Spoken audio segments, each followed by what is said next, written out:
don't you start? If art is made to awaken possibility for the audience. If art is made to awaken possibility for the audience, then we seek to awaken possibility in every available medium. The need for oral, visual, and textual stimuli has been met by whatever means necessary. The writings of the band, as collected in Three Speaks, have proven to be effective, but not enough for the digital age. This marks the creation of a forum for musicians, writers, artists, thinkers, and all others to participate in a discussion about the issues they feel are most affecting the production of their art. Through detailed interviews and discussions, we hope to highlight the ways others are awakening possibilities, or failing to do so, as a means of further relighting excitement in our audience. But the following speaks for itself: the elite and the backward. Since starting at Hampshire College in 2010, Jonah Simonak has represented one-fourth of the creative force behind Huckleberry Binge. Described on their Facebook page as a whirl of fuzzed-out folk rock and murky pop anthems, the band has played various shows across the Northeast with bands like State Radio, Young Tricksters, and Bereave. Last month, Jonah announced his departure from the band. Today we'll be talking with him about the circumstances surrounding his leaving the band, how our lives change after band breakups, how they can be just like romantic relationships, and what his next steps will be. This is the Elite and the Backward, episode 2. This is the relationship episode, and we're talking with Jonah Simonak today. Hey, world. This is Jonah. Hey, Jonah. Thanks for having me, guys. My first question. How do you pronounce your Yeah. Simonak. You Simonak, nailed hell it. yeah. Okay, the 4 years I've known you, I've never been. No, it's Simonak. Although the correct Slovakian pronunciation is Simoniak. Oh, if you're gonna be Slavic about it, you can. Yeah, fuck you. You didn't get it right. I'm just kidding. We'll keep that in mind. Okay. Sounds like you didn't get it right. No, I know. So the past 3 years, 4 years or Yes. so, you've been in Huckleberry Binge. Correct. Over 4 years. Okay. Yes. But recently you left, kicked out, quit. Yes. What's the story? All of the above. Okay. Okay, so basically the story is, and it was sort of abrupt. Basically, there was some contention in the band over my deciding to leave the Pioneer Valley after I graduate in a couple of months, which I was vaguely aware of, but we'd still talked about, playing shows and getting together, etc., etc. That said, I wasn't aware that there were some issues surrounding that.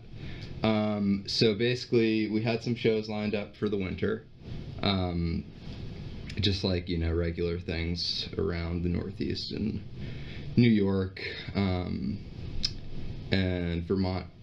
And so basically, I get a text one day from one of the band members. I'll leave names out of this for the time being, because I don't want to be too, But basically, I got a text saying we needed to talk, which that's never good. Never good, and I pretty much I didn't know what was coming, but I sort of had a vague idea that there were some issues. So anyway, that night I couldn't talk or something, so we had plans to talk another day. And basically, I get a phone call from the other 2 members of the band, since it was pretty much just the 3 of us with a stand-in drummer.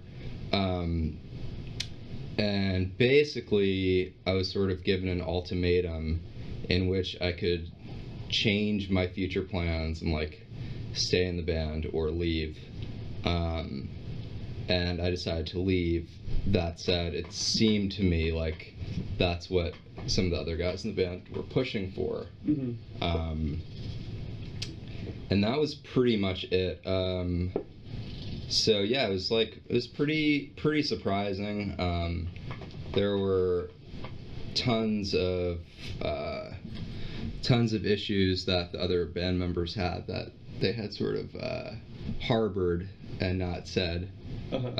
Some of which apparently had been going on for years. So it's just like one of those things. And that was pretty much it. And I haven't really spoken to them since, to be honest. And that's pretty much it. I mean, what bummed me out most was it wasn't so much a musical problem that they had. It was more like a lack of communication or something from both of our ends. But basically, it had less to do with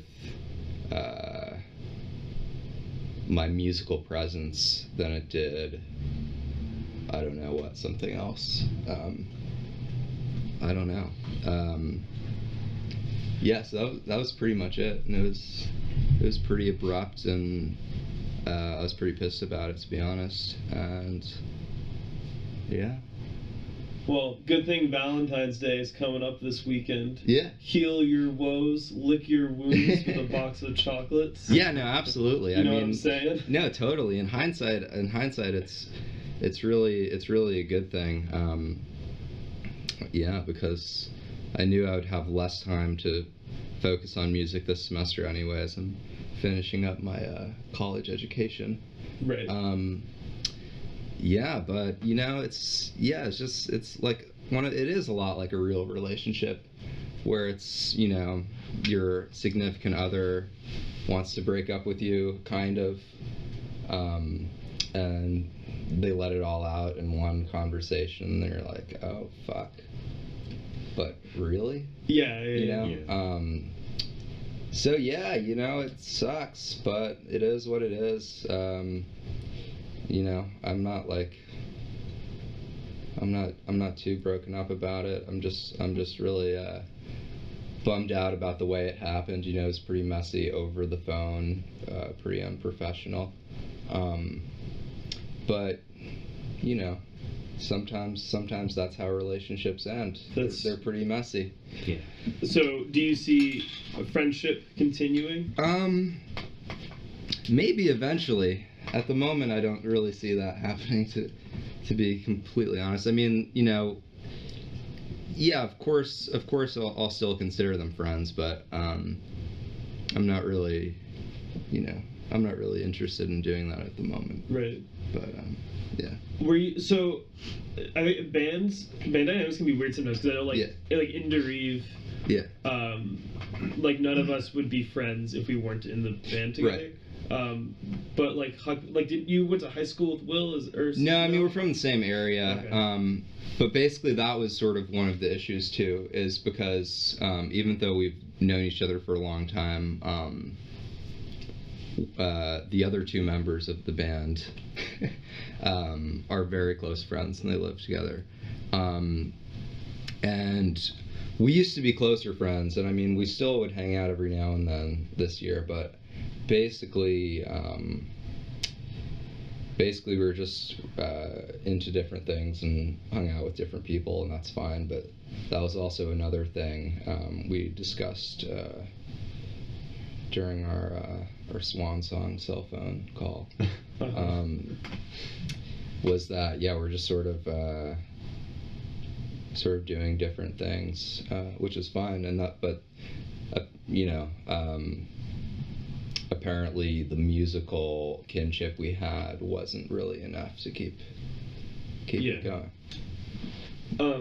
So I remember, I saw you posted on Facebook. Yes. About it. I did. And then I remember I was looking, right afterwards, I was looking at the Huck Binge page. Yeah. And you guys were supposed to play a show that night.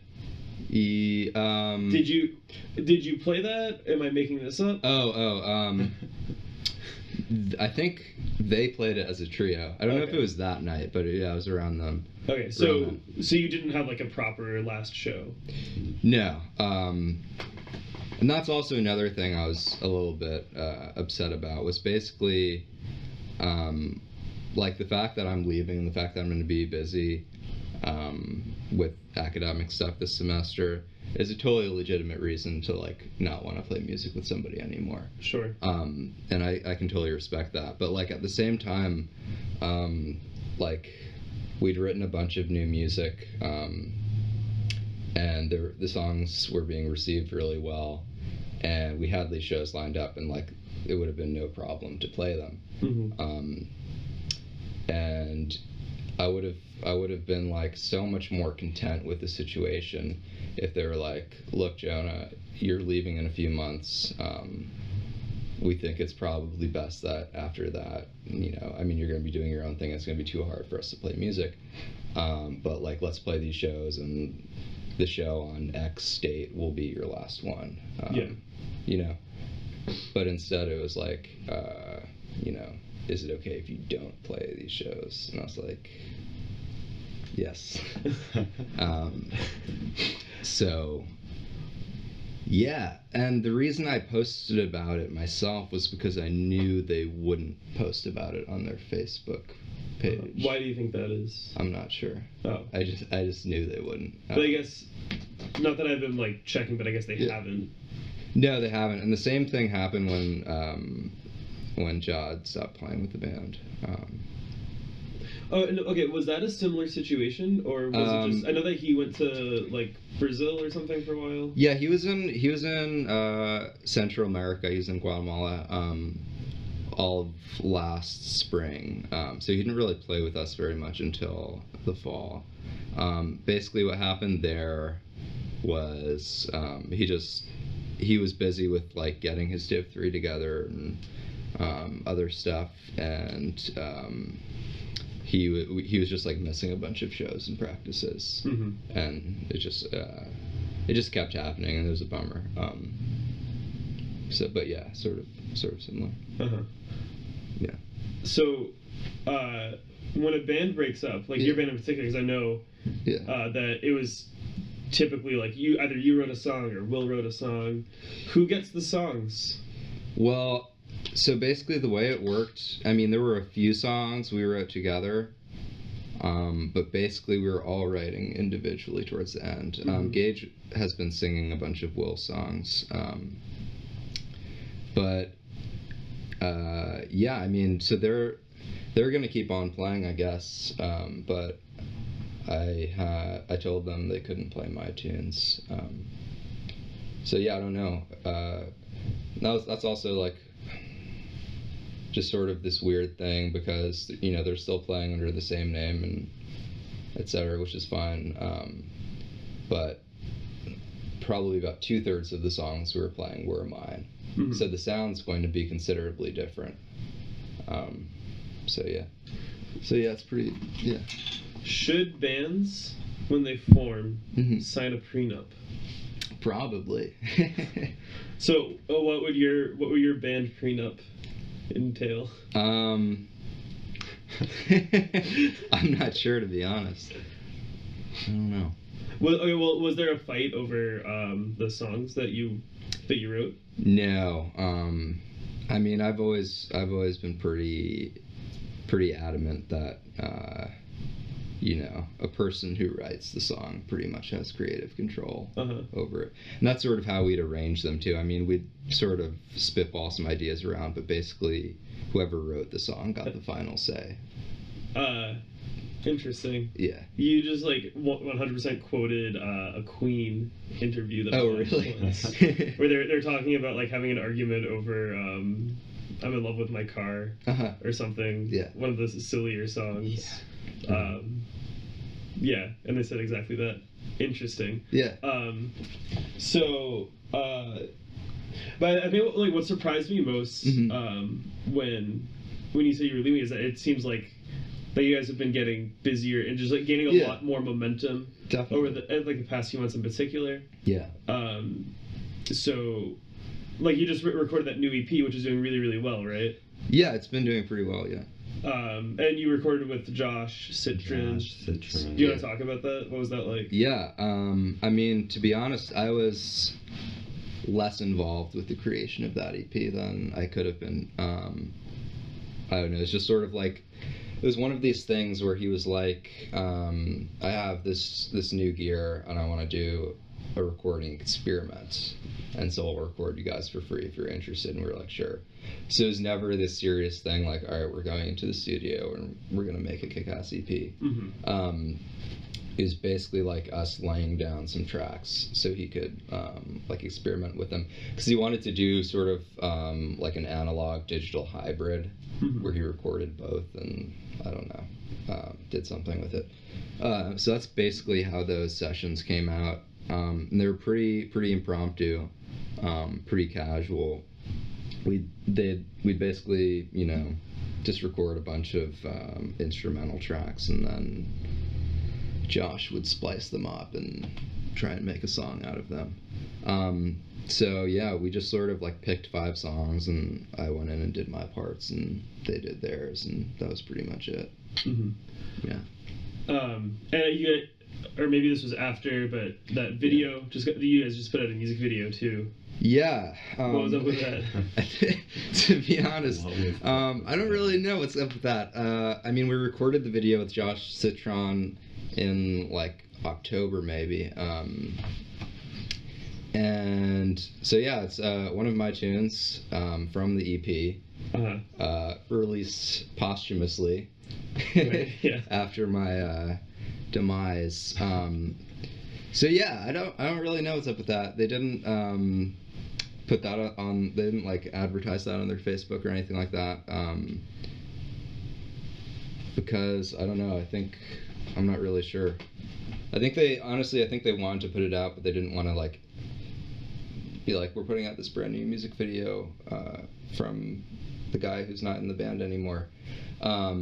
And like, we're never gonna play the song. Yeah, we're never gonna play the song. So I don't know. I mean, I knew we had planned to put the video out like through this blog called weareaddicted.com or net or something. It's like this Canadian music blog, and that's the way it came out.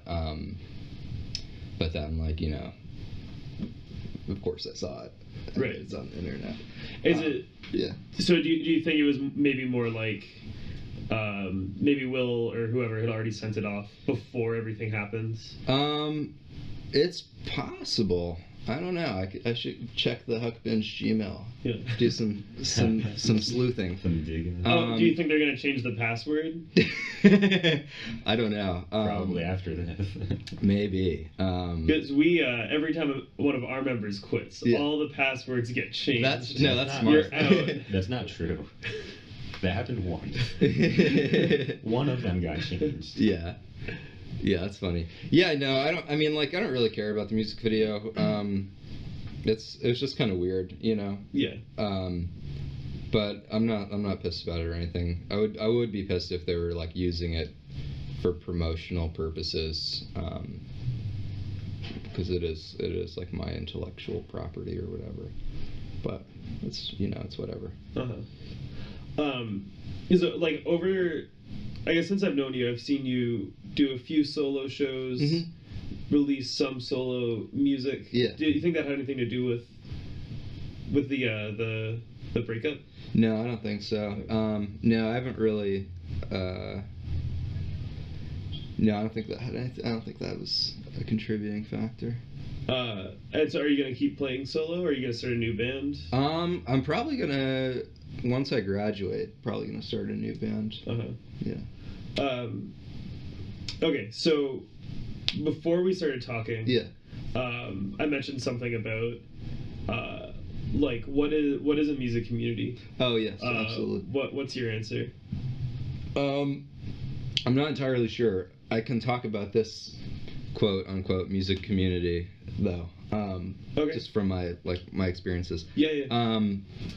I mean, I think it's really interesting because you had said something along the lines of you hadn't really felt there was a music community here, and that's really interesting because so many people I talk to are like, oh my God, the Pioneer Valley, insane music community, which I also kind of disagree with. I mean, there's like.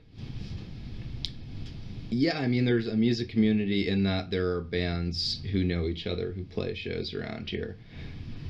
But I mean, it's not like, and yeah, there are a few cool venues and places to see shows, and like there is like, you know, a lot of like DIY stuff going on, which is pretty sweet. But like, I mean, how should I articulate this? It seems to me like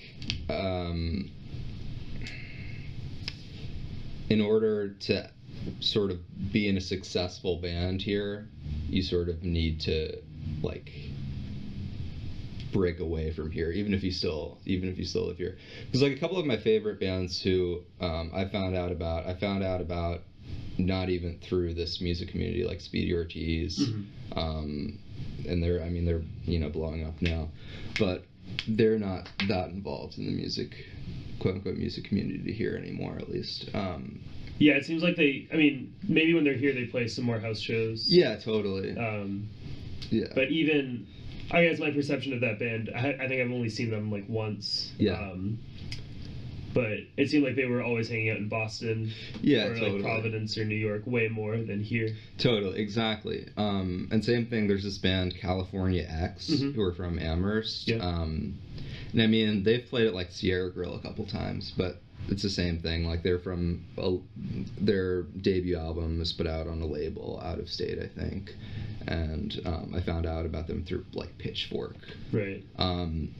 And so, I mean, it's just like sort of this tough thing, and yeah, you can like, you know, hang out with a band in the area, or go to some party, and like all of like the like bigger bands members will be there, etc., etc. I mean, the reason I never gave it too much thought or really got too involved in the music scene here, I mean, beyond like playing shows with Huckleberry Binge, was just because I didn't really feel a kinship to too many of the other bands. Just musically and sonically. Not that what most of them are doing. I mean, there are definitely some really cool bands, but it's not a lot of stuff I'm really into. Yeah. That said, I mean, I've like noticed there are probably more close-knit communities elsewhere, with like sort of similar like social intersections and things like that. Yeah. Yeah. I think it's interesting to me, you know, think about all the different places Darif has played. Yeah. And I think of like Columbia, South Carolina, which has like a pretty clear-cut scene. Like everybody there seems to be kind of on the same trajectory and in similar bands. They all seem to know each other more or less. And same like in Hey, what about Albany, New York? Those Built for BBQ guys are all like like tight. Yeah, you know? yeah, totally. They're putting shows together all the time. They're like, oh, you know, one of our friends is in this new band. Well, we better pull them in and put them on this show. Who cares if we have 7 bands? Right. Yeah. You know, that kind of idea. Yeah. Or in Columbus, Ohio. Ohio, man. There was like that. We played in that this neighborhood. There were like, I don't know, like 4 or 5 like house venues within like a mile of each other, and they all had shows on the same night, but they had them like lined up, so as one ended, the other started, and there was just like this like crowd of people like going from one house to the next. Right. That's awesome. It was really cool, but I feel like in here it's weird because like it's not like geographically we're very large. Yeah, absolutely. I mean, you can get everywhere by bus. You can get to most of the house shows by bus. Yeah, but I feel it's like so weirdly fragmented. Yeah, definitely.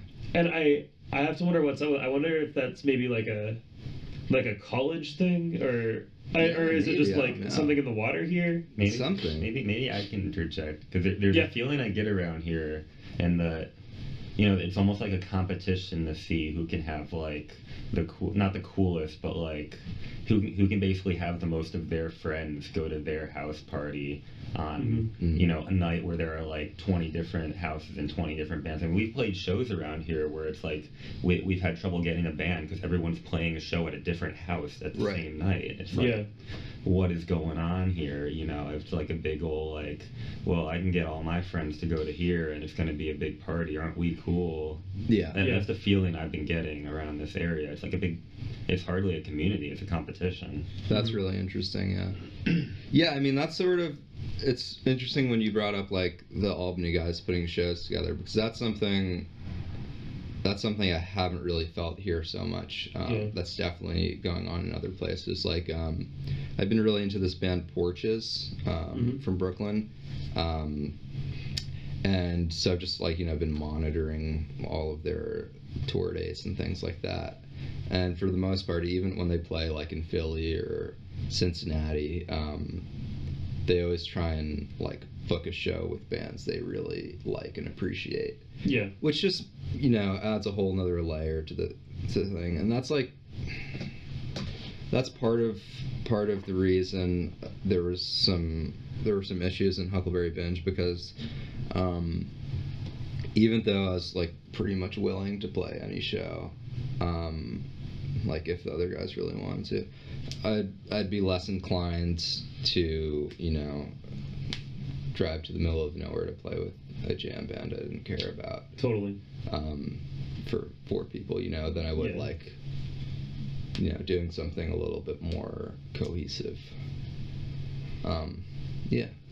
I guess one of my other perceptions that I've gotten, not from you or your band necessarily, but from this scene area, is that it doesn't seem to be so much. I guess, like, if I thought of, like, what does community mean to Greg, right? I think of a series of bands that work together to help each other. Absolutely. But I feel it's just everybody taking from each other. And so I can think of, on the top of my head, I can name 6 or 7 bands in Amherst alone, don't even count Northampton, who either my band or I have done personal favors for. Right. Like getting them shows, giving them equipment, whatever. And not that, like, I mean, it's a favor because we're friends, so it's not like I expect, like, something in return. No, of course. But like, also, it's a community, so it's like, you could come to my show also. Like, when I ask you to play a bill, you could try. Yeah. So, have you had experiences like that in... Yeah, you don't have to name names. But what were your perceptions? You can if you want to. In this area. Is that a resonant thought? Yeah, I mean, I've definitely seen that at some points and haven't at others, I mean, and the kids are probably a good example. They're friends. We've been friends with them for a while now, and they've been really cool about that kind of thing. They've also just sort of in this creative exchange. And maybe a good example of that is my friend Robin's new band, The Flies. If you know them. They're really new. They're doing some cool things, but just getting started out playing shows in the last few months. And the kids like booked them for, I don't know, 5 or 7 shows. Yeah, I feel like I'm seeing them pop up. Yeah, totally. Like opening for all the And the Kids shows. Yeah, in Cambridge and New York. So I think they're a good example of a band who are, I mean, they're probably they're definitely probably my favorite band in the Valley right now. And they're really kind and gracious and obviously really talented. So that's something admirable, and I'm glad I've experienced that. And I mean, there are definitely some bands I really admire and respect. I mean, you guys, obviously, Pale Cowboy. You don't have to say you admire us because you're on our... No, I know, but I do. Thanks. So there's definitely some of that going on to some degree, but it doesn't really feel like, I don't know how to put it, like something entirely collective. There's so many, like, little niche scenes here and there. Yeah. And it's... I have to wonder, like, why is that? Because I feel like, excuse me, there have been multiple projects of mine where I've tried to get, like, multiple bands involved. Yeah. and it just doesn't seem to take. So I wonder, is like this sense of community something that just kind of like comes and goes? Right. Just like depending, you just kind of need the right people. The stars need to align, or is there something I'm not getting? Is there something other people aren't getting? Maybe there's just an attitude problem in the Amherst, Northampton area. Yeah, something. I mean, maybe it's like what Paul said, that there's like, it's too disparate geographically, or like, there are venues some people have issues with who other people don't. And I don't know, it feels really wide and spread out to me. And that kind of sucks, because that's not like really such an attractive thing in my mind. Agreed. Yeah. So I'm gonna ask you some more Huck Binge questions. Yeah, sure. I remember at one point there was some talk that I heard from multiple members of the band about things like, screw that venue, screw this, like we want to be like part of this like DIY underground, like we're gonna start like a revolution kind of thing. Right. But now it seems like maybe, and I guess like in the past few months, it seems like Huck Binge has been going in more of like a professionalized direction. Yeah, that's pretty accurate. What happens? Basically, I mean, I'm not gonna name names, but we sort of started, I think we just changed our perspective. I think we had more fans than we'd ever had before, and we were playing better than we'd ever had, and we were starting to get offered money to play shows, for some of them at least, at colleges and things like that. So for like most of the fall, we sort of just took this attitude of, we'll work really hard for this one show, play really well, and we'll get something in return from that. And if it's not money, that's fine, but I don't know, I think we were just trying to make it worth our while. Not necessarily financially, but just like in terms of people coming out to shows and things like that. So yeah, we just played college shows. We played at the Iron Horse, that kind of thing. What was playing at the Iron Horse like? Because I've heard, I've never played there. Yeah. I've never actually been to a show at the Iron Horse. Yeah. But what I've heard criticisms. I've heard compliments. Where do you stand? I mean, here's the thing. So it's it's owned, like the iHag Entertainment Group. Is owned by this guy, Eric Shore, I think his name is. That guy. And that's, I think, where a lot of the complaints come from, because he's just like, like a capitalist asshole. What about him makes him a capitalist asshole? I don't know. I've just heard stories of like... There's the issue in Northampton where he owns quite a few sort of vacant and unused properties, and he has a lot of liquor licenses that he's put on those properties. And the way it works around here is there's only a certain amount given out per town, so he's kind of stifling the alcohol business, which might be a good thing, I don't know, but he's kind of stifling that business, keeping these on vacant, unused properties, and to keep other people from moving in and doing something, opening a business, sort of a monopolizing kind of thing going on. Yeah. That's a point. Yeah, totally. And I just heard stuff like, I remember, I don't know, he like ripped off Huda Funkit one time at the Pearl Street or something and didn't pay them when he said they would. I don't know. I just heard like a lot of like, somewhat shady, kind of shitty things. But you haven't had that kind of experience? No. Okay.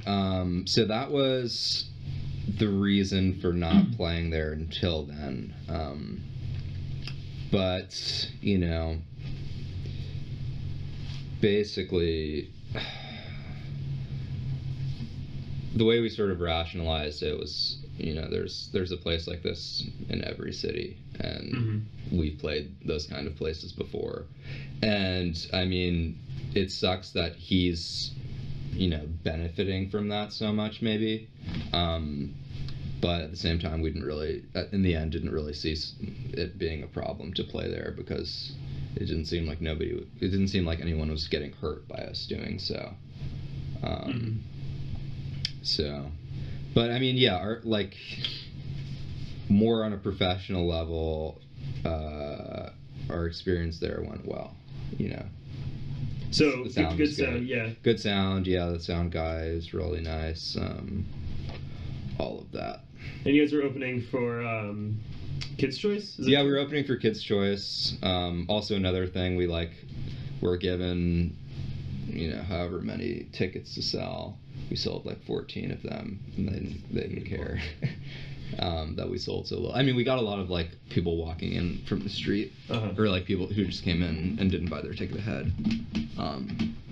So yeah, you know, I'm not really sure how I feel about the venue though. All in all. What are your thoughts on how many bands are named after kids right now? Well, I mean, I can only think of 2, but I'm sure there's a lot more. But I also think it's weird that there's 2 of them right next to each other. You know, it's trend, maybe. Maybe Hashtag kids. You know, I think if the name lends itself to the music and it's something whimsical and fun, great. Why not? You know, it works for those bands. All right, last question. Okay. So something I'm really curious about is bands with biographies. Yes. On their pages, and like we have one. Yeah. Which I like feel pretty weird about. Yeah. So it was like one of my like quibbles with them. Yeah. Good word. Yeah, thanks.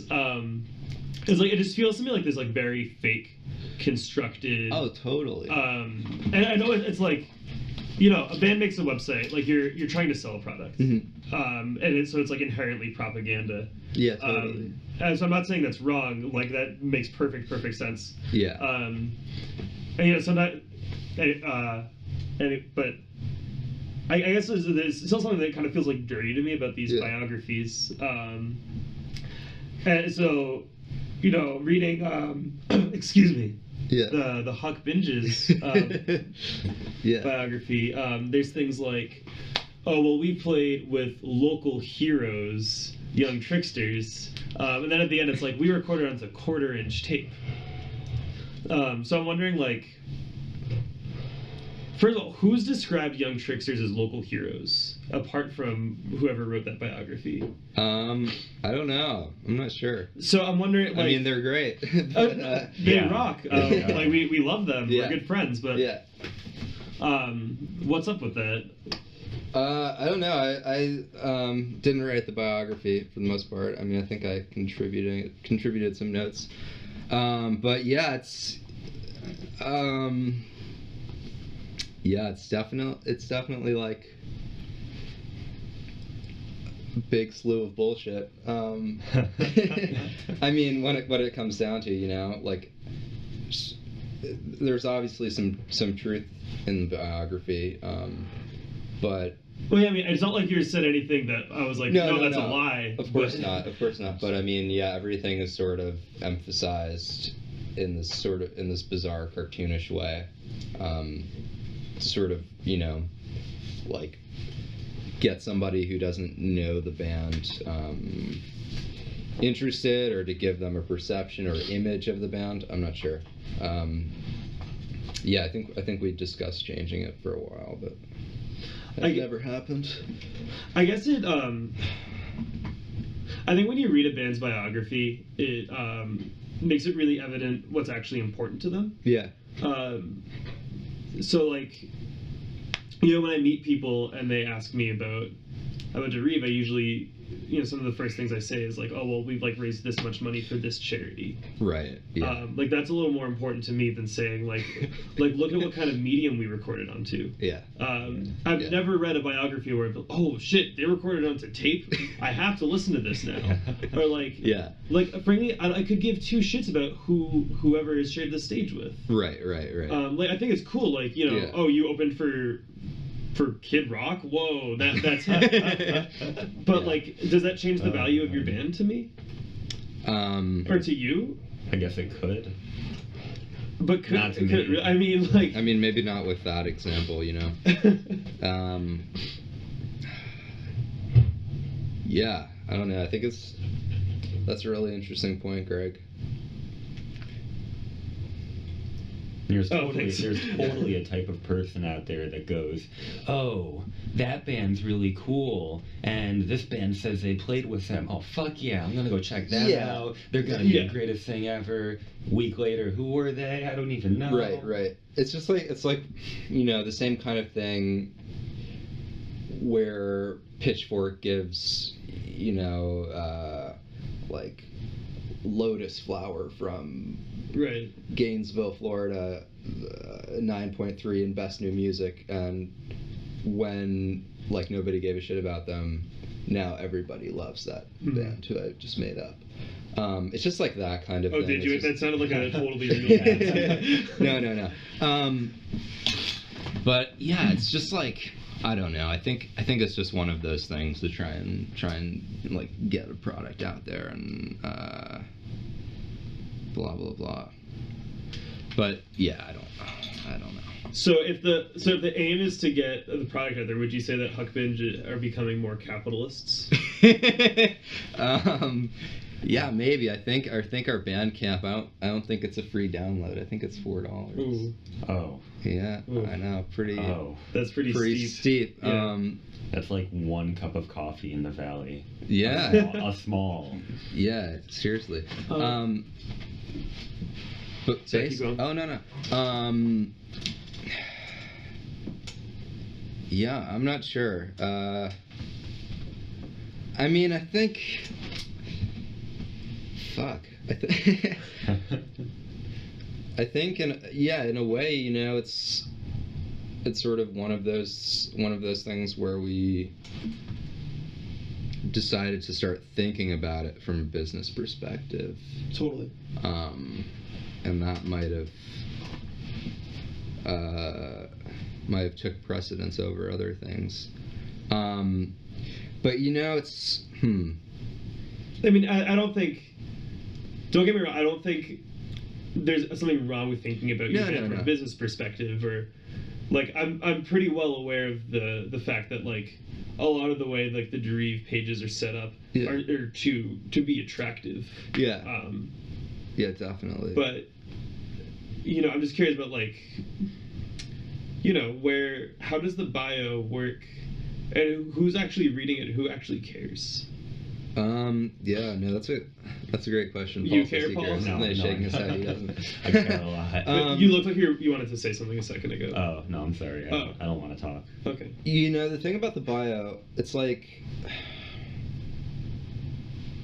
the way Huckleberry Binge is gaining new fans.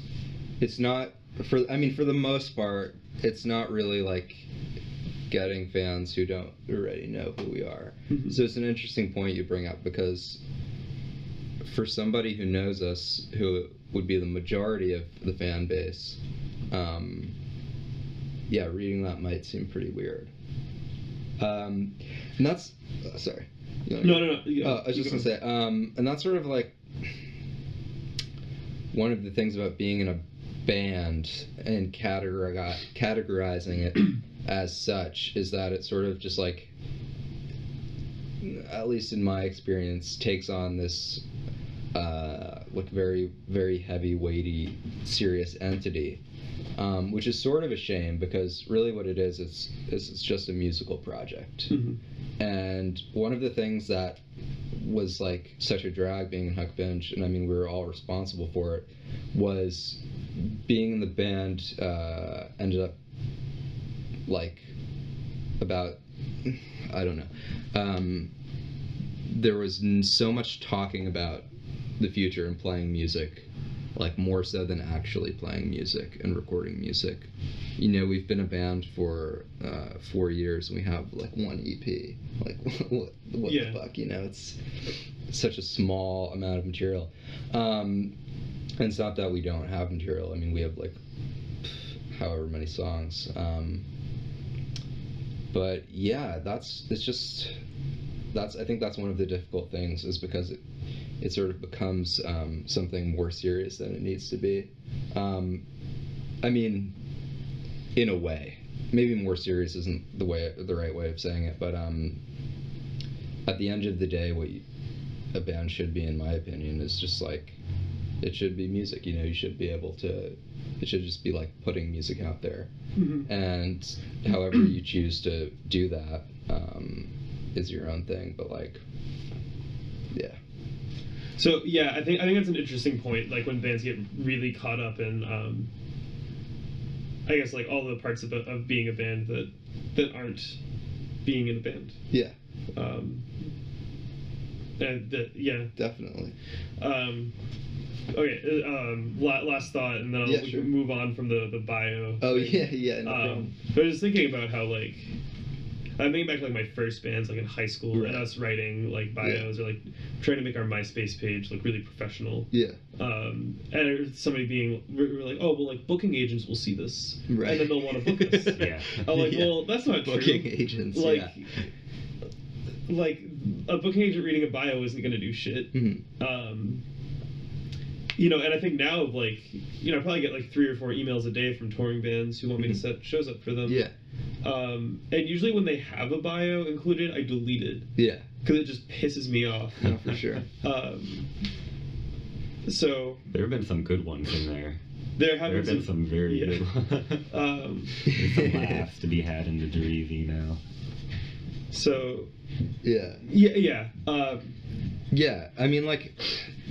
Yeah. So much of, you know, modern music, to me, it seems is not just like image and persona, but like sort of creating an aesthetic through that. Mm-hmm. And there's like, it's so, I mean, it's so attractive, especially when it's like mysterious or whatever, and you read like, oh, there's this awesome band, Dive, from New York City, who I do really like, actually, just for the record. Oh, this is a real band. This is a real band. And then, Whoa. like, the lead singer gets arrested in upstate New York with, like, a bunch of heroin in his, like, truck with stolen plates, which is also a real thing. And it's just, like, you know, so much of that gets, like, filtered through, like, social media and like these bios and like the photography you choose to use, and like what sites you choose to host your music on, and there's just like so much bullshit in that and dishonesty, and that sucks. You know, you should, like, if you're looking for those kinds of like esoteric things, you should probably be able to get it from the music itself. Sure. Like, we can all just go listen to Godspeed and we'll be all set. Exactly. So yeah. But that was a really interesting point. Something you just said about, like, you know, the pictures you choose to upload. Or, because I feel like usually like with our website or our stuff, like, or, you know, all the images we release, especially with like the zines or whatever, there's kind of this impulse to have like a really ordered like aesthetic style. Mm-hmm. Which I wonder, is that like you know, like the equivalent of our like shitty bio. And I guess, like, you know, but there's also the idea, like you said, do we live up to it? That, you know, there's this really cool mysterious band, you know, they're I love that hammer. There's you know, and they have all this crazy stuff on their page, and it's like, wow, they must be really cool. Yeah. And then I go and see them, and it's like, oh, whatever. Yeah. That was or not, you know, not as exciting as I thought. It almost built me down. Yeah, totally. But what if the band does live up to it, and it really is expressive of who they are? Yeah. You know? No, that's a good point. That's a very good point. Yeah. How? So. Yeah. Did you? Sorry. Oh, I was just gonna say one last thing about bios, and at the same time, it's like you don't want to write a bio, be like, you know, we're a band from Western Massachusetts, we play rock music. I mean, there's something sort of admirable. There's something about like lazy about that. Yeah. Right, exactly. So you want to have something like more far-reaching, but then it also comes off. It could come off as like this affected like thing. Yeah. So I think maybe like takeaway, and I actually lied, I do have another question. Yeah, totally. Maybe takeaway for this conversation is like, maybe this is just like a really hard question that each band needs to answer for themselves. And like, are you? I think the big question is like, are you creating an identity, or are you just representing your identity on the internet? I think you're creating an identity, or at least I think that's in the band I was in. I think. Right. Well, so I mean, I'm not judging like whether that was what like Binge was doing, but like bands in general, like when you like put your website together, is this just like some weird aesthetic fabrication to just like trick people, right? Or is it actually like this is what the band is? Right. No, and it's definitely a tough question, because I think in some cases, it is the latter, but I also think in many cases it's bands trying to represent their identity, but it might come off as something else. For sure. Yeah. Cool. Yeah. So I've learned a lot. Yeah. Cool. Last question. Yeah, totally. Is about what we might refer to as the early 90s revival. Yeah. Mm-hmm. Thoughts. Hopeless nostalgia or new sound? I'd say mostly hopeless nostalgia. But I mean, it's tough because I'm pretty fond of that music, and sometimes I even like the revivalists better than the forebears. But at the same time, it's like, if you're not trying to do something new or really expand upon the craft, then it seems to me like there's not that much depth to it. But I mean, at the same time, it's like some of it's really enjoyable to listen to, and there's merit in that. But it's just like if that's interesting to you, cool. But it's not that interesting to me, it seems like. This is an interesting question, maybe. Yeah. Do you think there's a value in like almost like historical oral underground musical value in reviving an older style of music, maybe from 20 years ago? Yeah. Is there an inherent value in that, even if it's not really going anywhere, to say that this happened before, let's let you experience it, and take from that what you will?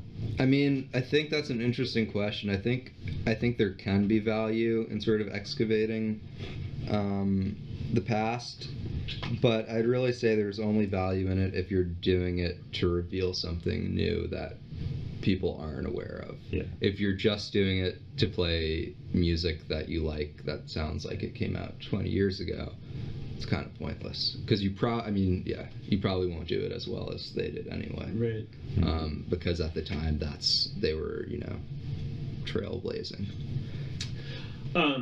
So I read the other day, I forget the historian's name, but he was talking about something he calls nostalgia waves, which talks about how when a generation goes through something like particularly fucked up, when they come out the other end of it, they go through a nostalgia wave, which is like a massive attempt to recreate what they view as like maybe like the ideal aestheticism. So like after World War II, you have a generation that just went through not only the war and the Holocaust, but also the Great Depression. Oh yeah. And you see this like huge swing revival. So I wonder,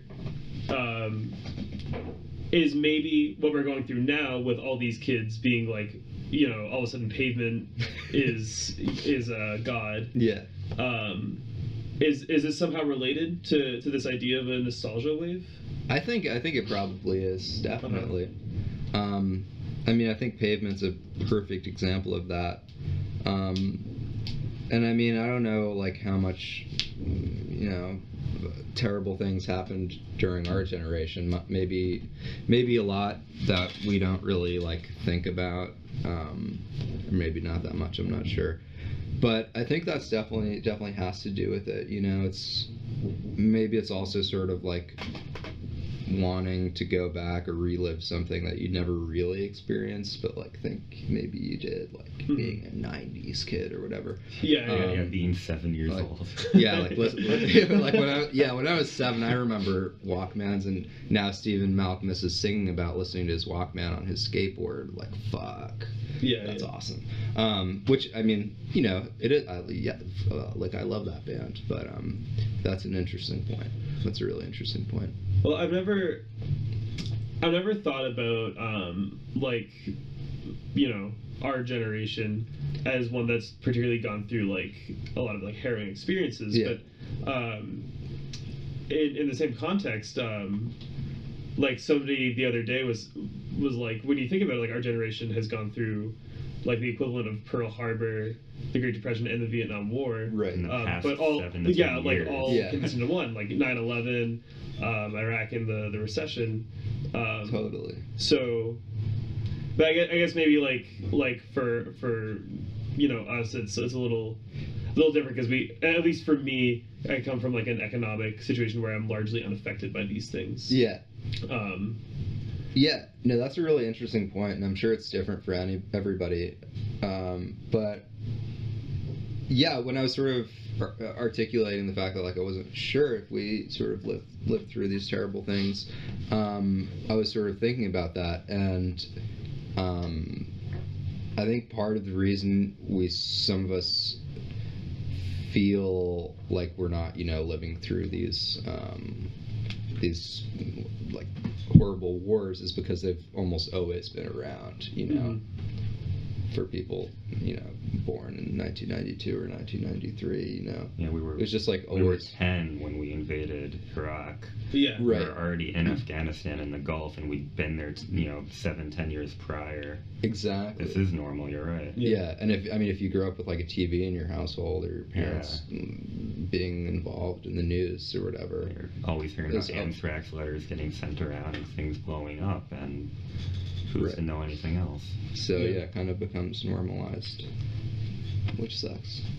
So, I think it's really interesting, fascinating to think about like how music scenes have been maybe altered by this. Not just in terms of like, I know especially like after 9/11, you know, some like the anarchic scenes were kind of like on lockdown.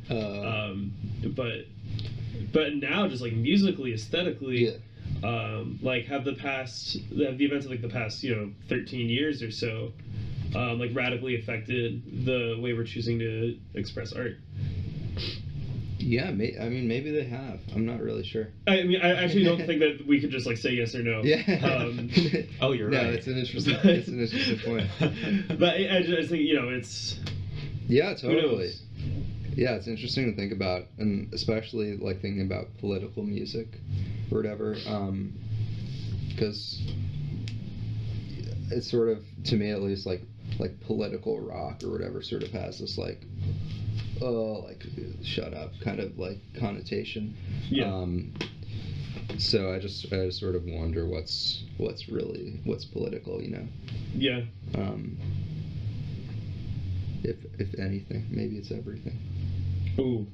Shit. Well, tune in next episode when we talk to Kids' Choice about that very topic. They'll have some good things to say. Thank you, Smart Jonah. lads. Thanks for having me.